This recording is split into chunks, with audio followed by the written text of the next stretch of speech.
Hello, my name is Mark Shipman, and today I'm going to talk about survival analysis, and I'm going to talk about it in a little bit different context, in a way that's new.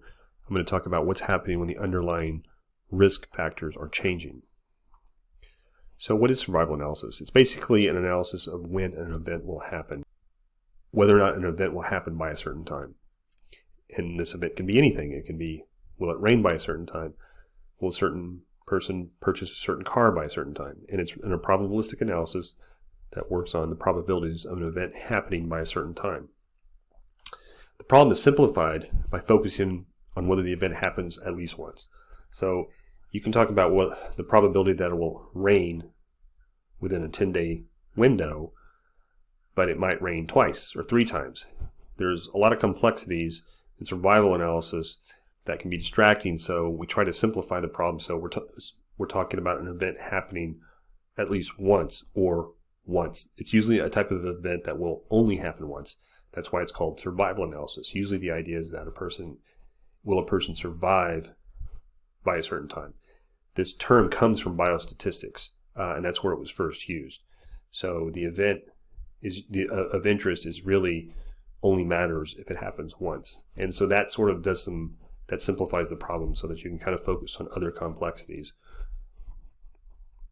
So let's go to an example. Let's say, for example, you have a 10% chance of catching a virus within a given month. Okay? So what is the chance that you catch the virus by the end of 2 months? So you might say, well, it's 10% in the first month, it's 10% in the second month, so it's 20%. So that's actually a slightly different problem, and you would approach the problem differently when you're talking about the chance that somebody does catch a virus. When you catch a virus in the first month, it doesn't really matter about the second month. First of all, if you catch a virus in the first month, you might not catch it in the second month, but that's something kind of specific to this problem. But really, since we're only talking about it happening once. So the way survival analysis works, it kind of changes the problem around a little bit. So let's talk about the probability of you not getting the virus. And so the terminology would be survive. So you survived the first month. If you have a 10% chance of getting the virus, then you have a 90% chance of not getting the virus in any given month.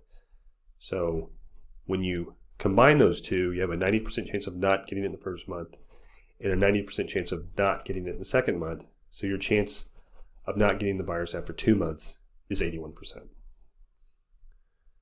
So the hazard rate, it's called a hazard rate, is 10% per month. So one of the things that's different, that's notable about survival analysis is that this hazard rate accumulates. You have a 10% chance in the first month.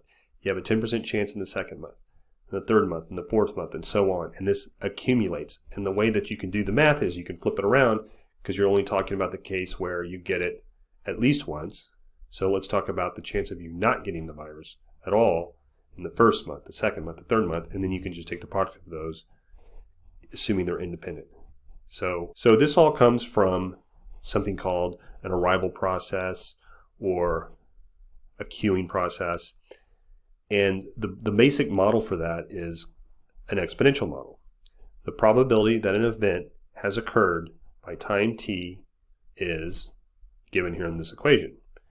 And in this equation, this little symbol here called lambda is the rate of the risk.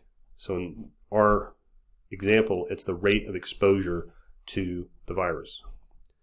And so if you want to know the probability that the event occurs, meaning that somebody catches a virus within a certain time frame, you take that time frame and you plug it in t, and you will get the probability that the person does not catch the virus by that time frame. So it's the survival probability. It's a decaying probability. If something has a chance of happening, it has a more increased chance of happening the longer amount of time that you have exposure to the risk factor. So what if this risk factor, lambda, what if it changed over time instead of being constant? What if the hazard rate was changing over time? And to make this even more confusing, what if it changed randomly? So let's just take an example of a hazard rate that's changing randomly over time. So I just have a chart here of showing it changing. So you have this hazard rate, but it's changing. It's going up, it's going down. In this case, it's going negative, which is not realistic. So we know that it's not realistic. So using a model where it goes negative isn't going to work. And so one of the things we can do is we can come up with this, it's called a squashing function or a sigmoid. Sigmoid is basically a function that looks like this, any function. There's a whole bunch of different ones. And we can say, okay, it has a minimum. Once the hazard rate gets to some value, it doesn't go below that because we'll say there's always some minimum risk. And also it has a maximum. We can say once the hazard rate gets up to above a certain value, it really doesn't go beyond that because maybe you run out of people. You can only be exposed to it so much. You can only have so high a probability of catching the disease regardless of how much you've been exposed to it. And there's some evidence for that. And we'll talk about this in a second, why you would want to use a squashing function. But using this function over a random hazard rate, so you kind of use these two components together. You have the random change in the risk factor on the left here, and then you squash it so that you have a maximum and a minimum. And there's a certain set of probabilistic dynamics that are implied by this, and there's different ways to talk about this risk factor changing states, and there's other kinds of models. But in the context of an arrival process or survival analysis, there's certain difficulties in the math that make this particularly hard. And that's actually what we're not going to go through the math, but that functionality is what we're going to go through today. So there are certain places where you actually see this type of problem occurring. There's a thing called an RT rate, and then that term has come up a lot now when we're talking about COVID-19. It's talking about an infection rate in a more specific way to make the problem a little bit more useful rather than just talking about people getting the infection. It's whether or not that person has gotten the infection from, how many people that person has gotten the infection from, how long the chain is. Reliability engineering specifically uses sigmoid hazard functions, so you can look that up. That's reliability engineering has to do with time to failure. When is it that this part is going to fail? And those models can be very precise, and they're pretty good. It's a whole branch of engineering. You can use more than one of these, so multiple factors. You can use 2 sigmoids or 3 sigmoids, 3 different random variables, and that creates what's called a basis, which allows you to model all kinds of different functions, and not just sigmoids, but other types of complex functions. So these are often called basis functions. And this structure is also the same framework and the same structure used for something called a short interest rate model. It has to do with modeling things like bonds and also derivatives of interest rate products. It has a structure in that what we're calling the hazard rate in that context is often called the short rate. So the way that survival analysis is done traditionally is through something called a Kaplan-Meier method. Here is an example of some data. It's in 2 groups. It says class 0 and class 1. You can think of those as male or female. And then you can look at the data, and what you have is a whole bunch of little observations of, say, male patients and female patients.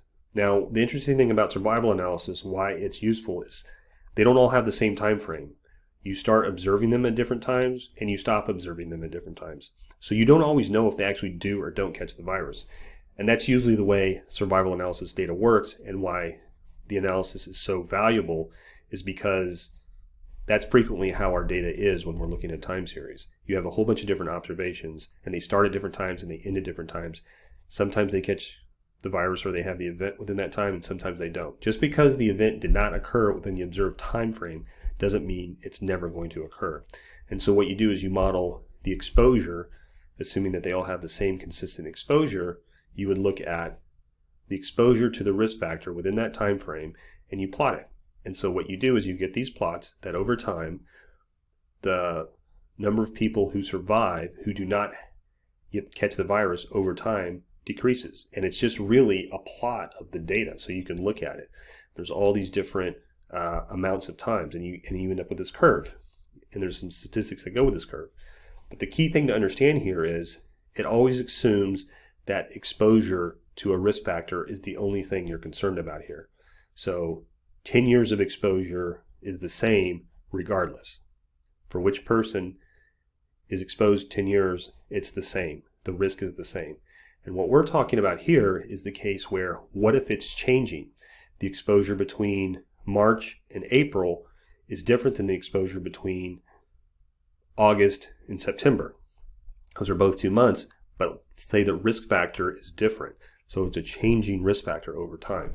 And that's where this problem gets more difficult and where the Kaplan-Meier method is not adequate. One way that this problem is traditionally solved is through a method called Monte Carlo. Basically, you simulate the random paths of the rate, for example. So you would simulate a hazard rate. And then once you have that hazard rate, you can apply it to the squashing function, and then you can know what the squashed hazard rate is. And then after that, you can calculate the probability. The problem is that fitting a model like this is very intensive. This problem right here is itself kind of intensive.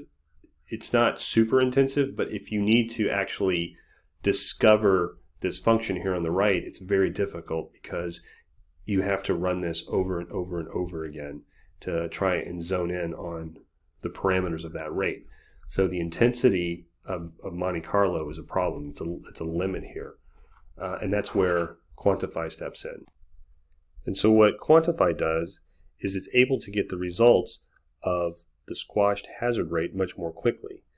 And then it can compare the results of the squashed hazard rate to calculate the probabilities of someone getting the virus or not, and then compare that to the data and whether they have the virus or not, and then using survival analysis, it can compare and look at the error and then adjust the parameters to find the correct squashing function.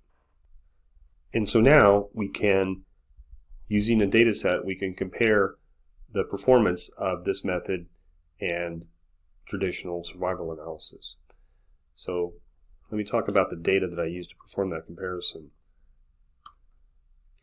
The effective reproduction rate is the average number of people who become infected by a single infectious person. If it's above 1, the total number is increasing. If it's below 1, it's slowing down. And if you subtract 1 from this rate, you get a positive or negative number. There's some other mathematical implications there, and there's some reasons that you might or might not be able to have a negative hazard rate. So we won't get into the math now, but the important part is that this infectious rate is changing. It's going up and it's going down.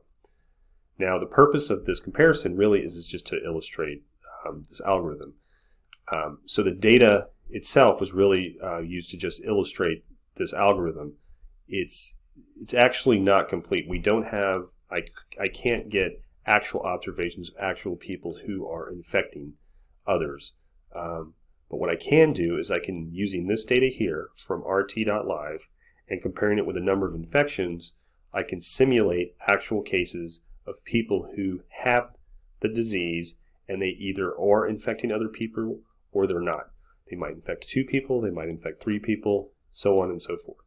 So it's sort of working backwards to simulate the data that actually matches the infections rate and this effective reproduction rate. And the data is separated into 2 categories, Minnesota and Idaho. And each of these states has a different effective reproduction rate, and it's also changing. The effective reproduction rate is changing, and you can see it appears to be a reasonable assumption that this effective reproduction rate levels off after it gets to be high at a certain point, and it also levels off after it gets to be low at a certain point. And it's changing, and they're changing differently in 2 different states. And so when we look at the data using just the Kaplan-Meier curves, what you see is that the survival probability gets down to maybe somewhere in the 50s after about 90 days.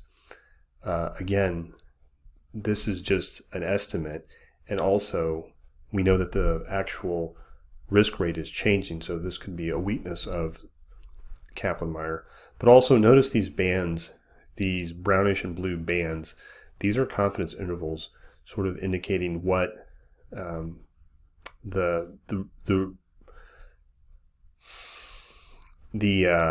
range within which the estimate can exist with reasonable confidence. So the survival probability at 90 days could be as high as 75, 80%. And so now what we want to do is we want to compare the results of Kaplan-Meier prediction using these curves with the performance of the quantified solution.